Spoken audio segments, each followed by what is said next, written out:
Halo, selamat datang di channel saya. Saya Garvin Gui, seorang psikolog dan akademisi psikologi. Pada video kali ini saya ingin membahas sebuah buku. Jadi ini buku yang sebenarnya bukan baru saja saya baca ya. Saya udah baca buku ini beberapa bulan yang lalu. Tapi ini cukup berkesan karena sesungguhnya buku ini saya udah pengen baca banget dari dulu. Cuma ini tergolong buku yang sulit bagi saya. Karena saya senang banget bisa selesai baca buku ini, saya ingin buat videonya supaya bisa kita bahas bersama-sama. Nah, judul bukunya adalah Blink. Buku ini punya subtitle, bener gak ya subtitle ya? Pokoknya ada tulisan di bawahnya, The Power of Thinking Without Thinking. Ya, jadi kekuatan berpikir tanpa berpikir. Nah, dari judul bukunya sendiri aja kita udah tahu nih kira-kira bukunya mau bahas tentang apa. Ditulis oleh Malcolm Gladwell, ya ini penulis buku yang sebenarnya sudah sangat populer. Salah satu bukunya yang pernah saya baca yang berjudul Outliers. Outliers pernah, lalu The Tipping Point juga pernah. Dan beliau masih aktif menulis sampai sekarang. Walaupun banyak nulis buku-buku psikologi, tapi Gladwell ini sebenarnya seorang wartawan. Dan tercermin banget dari isi buku ini. Ya, Gladwell punya banyak contoh-contoh yang relevan, yang kontekstual banget, dan dari contoh-contoh tersebut itu Malcolm Gladwell itu bisa membedah kejadian tersebut sampai sedetil-detilnya dan dibahas sesuai dengan konteks pembicaraan. Wah, pokoknya salut banget ya dengan daya observasi Gladwell yang sangat tajam. Dan yaudah kita langsung bahas aja.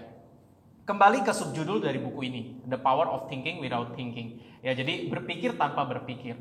Memang buku ini ngomongin soal adanya kemampuan berpikir yang cepat dan seringkali kita nggak sadari.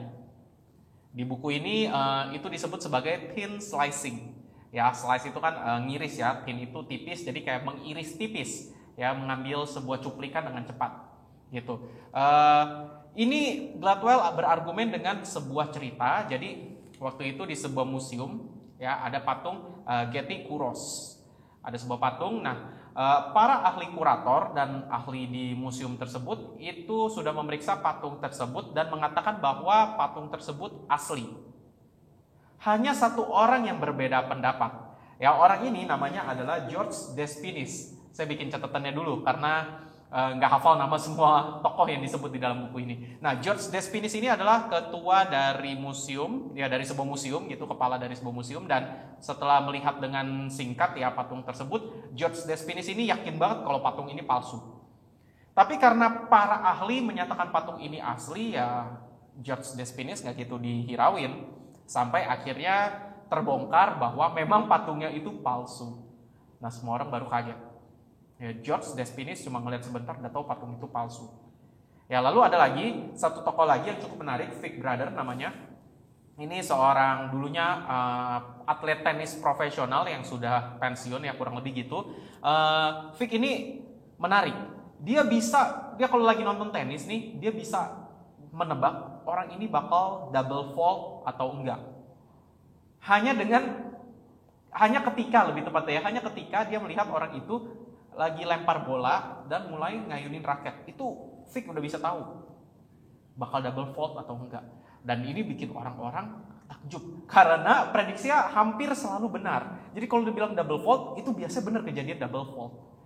Nah, karena banyak yang takjub, banyak yang nanya sama Vic, gimana cara Anda tahu gitu. Vic bingung. Dia bilang, saya nggak tahu. Saya pokoknya ngelihat orang itu ngayunin raket, saya udah bisa menebak bahwa dia akan melakukan double fault. Nah, ini menarik ya. Dua ini hanya sekian dari banyak contoh sih sebenarnya di buku ini. Jadi dua contoh tadi itu menggambarkan bahwa ada loh proses berpikir yang terjadi begitu cepat dan kita nggak sadari.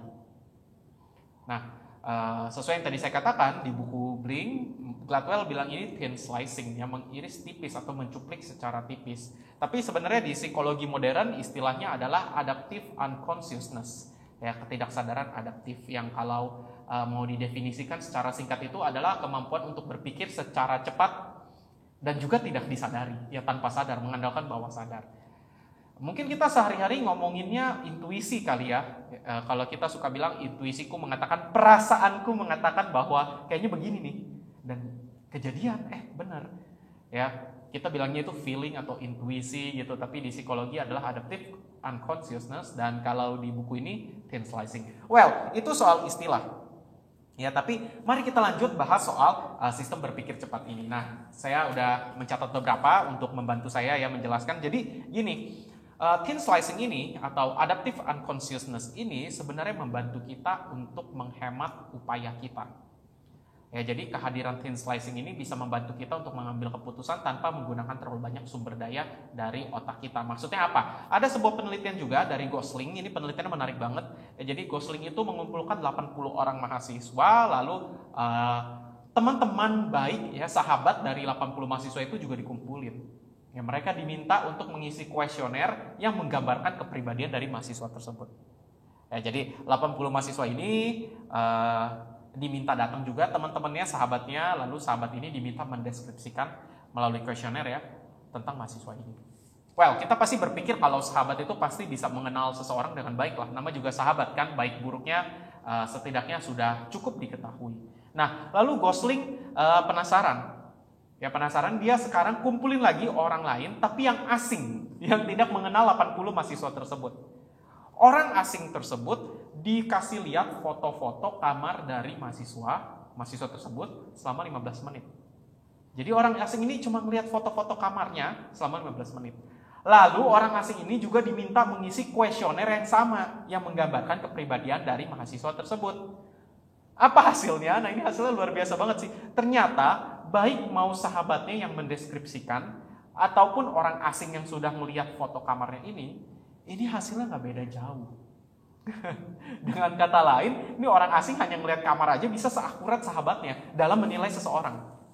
Nah, ini sebuah temuan yang sangat menarik bagi Gosling. Ya, sehingga Gosling mengatakan, wah ini orang asing aja ngelihat foto kamar selama 15 menit udah berhasil mendeskripsikan kepribadian seseorang hampir seakurat sahabatnya.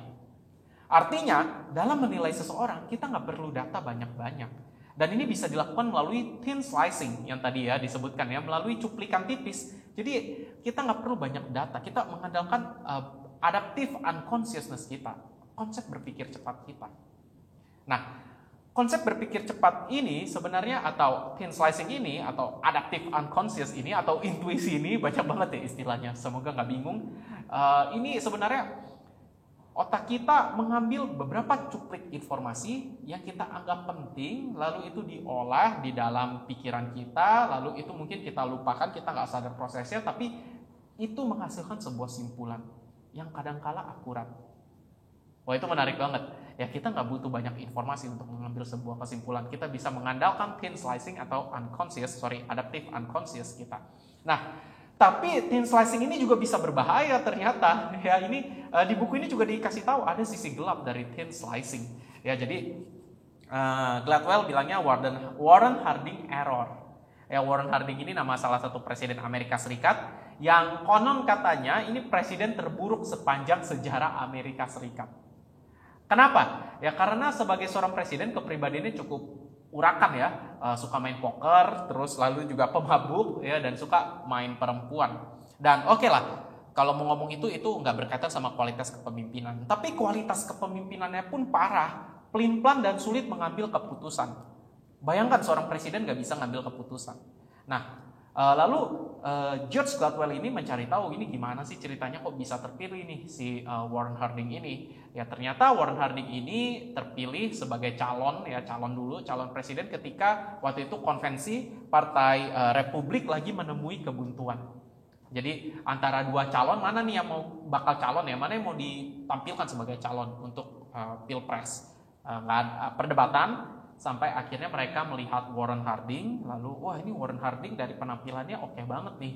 Ya, bahunya tegap, rambutnya keperakan, berwibawa, apa dia jadi calon presiden aja ya? Bayangkan ya, itu kan secuplik adaptif unconscious ya, intuisi ya, kita ngeliat penampilan, kayaknya oke nih, cocok nih dia nih, pembawaannya jadi pemimpin nih, yaudah kita jadi dia sebagai pemimpin, tahu-taunya kacau balau. Nah, ini juga menurut Malcolm Gladwell, walaupun melalui thin slicing kita bisa mengambil kesimpulan tanpa menggunakan banyak informasi, tapi itu juga bisa meleset, itu juga bisa berbahaya, contohnya Warren Harding ini.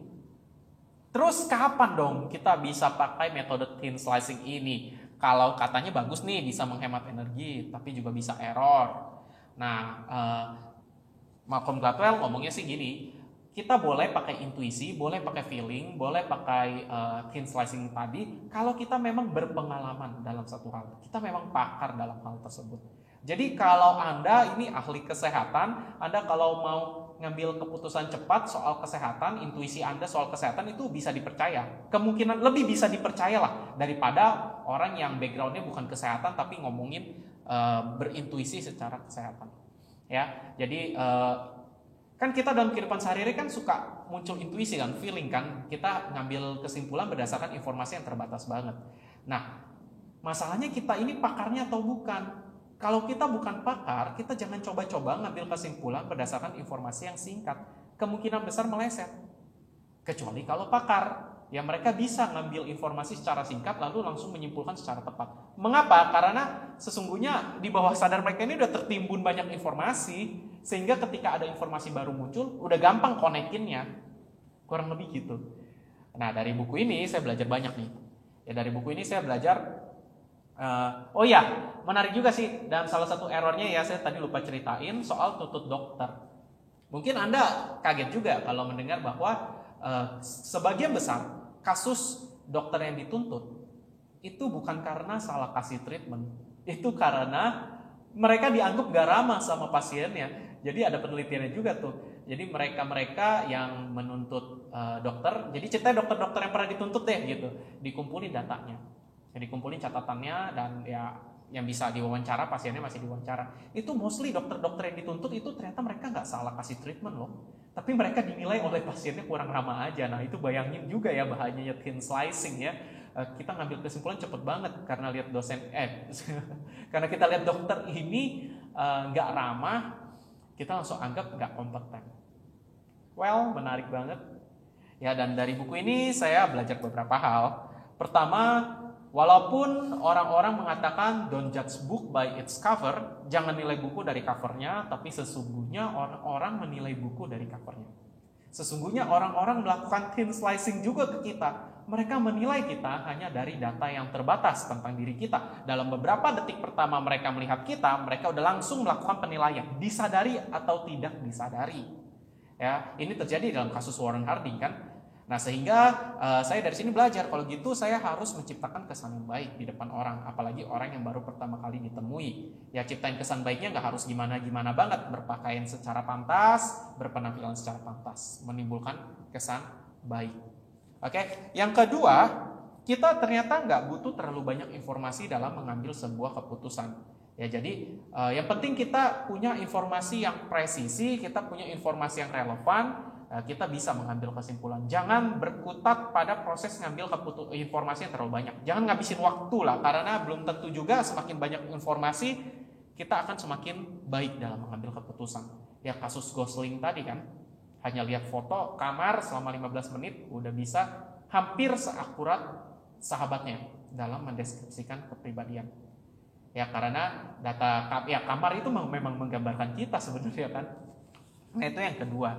Yang ketiga, kita hati-hati sama intuisi kita. Karena apalagi kalau kita bukan pakar, karena intuisi kita bisa aja salah, kecuali kita ini pakar. Jadi kalau Anda ahli kesehatan, intuisi Anda tentang kesehatan mungkin lebih bisa dipercaya daripada orang awam. Anda ahli mesin, ketika Anda berintuisi, ya melihat sebuah informasi secara singkat lalu berbicara tentang mesin, mungkin itu lebih bisa dipercaya daripada orang awam. Oke, secara umum buku ini bagus banget ya, banyak contohnya, banyak ceritanya, banyak pembahasannya, ya Anda bisa baca. Dan pada tahunnya ya, ini buku terbit sebenarnya tahun 2006 kalau nggak salah nih. Seingat saya tahun 2006. Ya, pada tahunnya 2005, sorry. Pada tahun 2005 ini pembahasan yang sangat apa ya? Terobosan. Kalau sekarang nih video ini dibuat tahun 2021, mungkin cerita tentang adaptive unconscious ini bukan sebuah hal yang baru. Ya, di bukunya Thinking Fast and Slow-nya Daniel Kahneman udah ngomongin ini. Di Behavioral Economics juga ada banyak membahas tentang ini. Ya, mungkin di bukunya Adam Grant ya, di buku Nudge juga. Tapi itu buku-buku yang muncul belakangan tahun 2010-an. Ya, sedangkan di tahun 2005 Malcolm Gladwell udah bisa membahas mengenai ada proses berpikir cepat yang tidak kita sadari, yang mungkin sekarang kita sebutnya adaptive unconsciousness gitu. Well, sekali lagi buku ini sangat rekomen, menarik banget untuk dibaca. Silakan bisa beli di toko buku. Ada juga sih terjemahan bahasa Indonesianya sih, silakan aja. Atau kalau misalnya nggak mau repot-repot baca bukunya, bisa baca ringkasannya di blog saya di garvingui.net, atau ya udah nonton video ini aja gitu. Semoga bermanfaat, semoga bisa memberikan wawasan baru bagi Anda semuanya. Silakan di like, di share ke teman-teman kalau merasa video ini bermanfaat. Silakan lewat fitur komen bisa bertanya, nanti saya jawab. Dan jangan lupa subscribe biar dapat video terbaru dari saya. Oke, itu aja. Thank you. Sampai jumpa. Dadah.